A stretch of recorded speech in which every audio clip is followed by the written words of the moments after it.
think at this point, it's kind of safe to assume that Donald Trump has what, let's call it, the reverse Midas touch. Because everything that Donald Trump seems to touch immediately turns to crap. And in many times, turning things to crap also means that he did something illegal, and we've now learned that Donald Trump is under yet another potential criminal investigation that could result in felony charges against him. This investigation is taking place at the IRS, but it does not involve Donald Trump's taxes.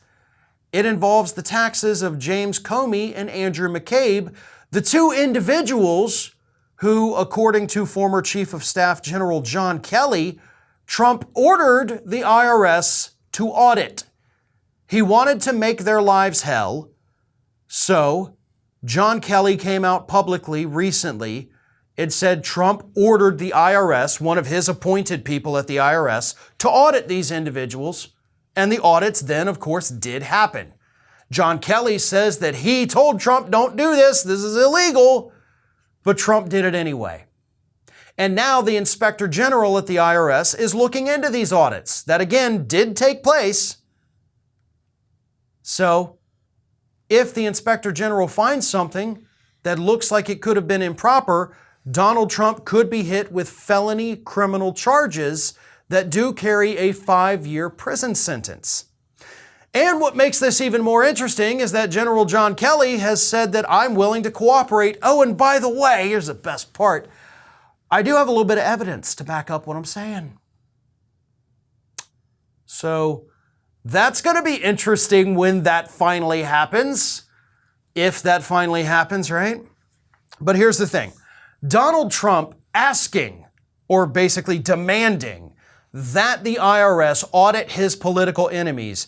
Even if they hadn't conducted the audit, the request itself is what's illegal. Whether or not the audit was conducted doesn't matter, even though in this case it was, so, it kind of adds a little fuel to the fire. But here it is.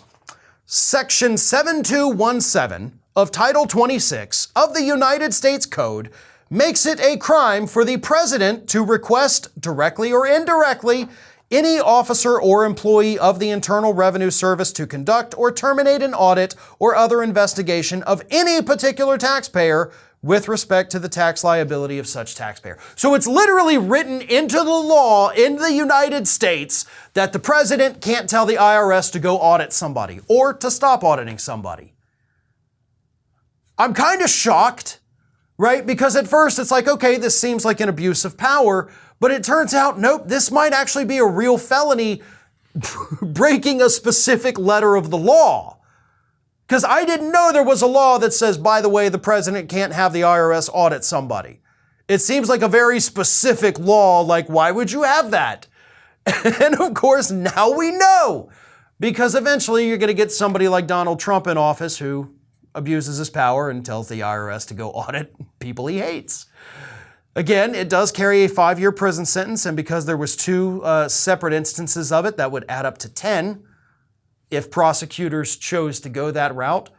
But it's going to depend on what the Inspector General finds. That could take months for some reason, instead of just calling up the guy that Donald Trump called up and say, hey, did he do this? Oh, he did? Awesome, thanks.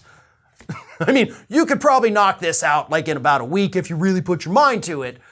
But if John Kelly has evidence that Trump asked, if he has it in a text message or an email or a memo, any of that, then yeah, under normal circumstances, I would say Trump's done.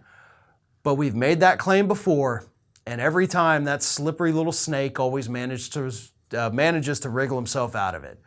So even with the evidence, even if the audit finds that, yeah, he did it, don't hold your breath on this man being prosecuted for committing probably another felony.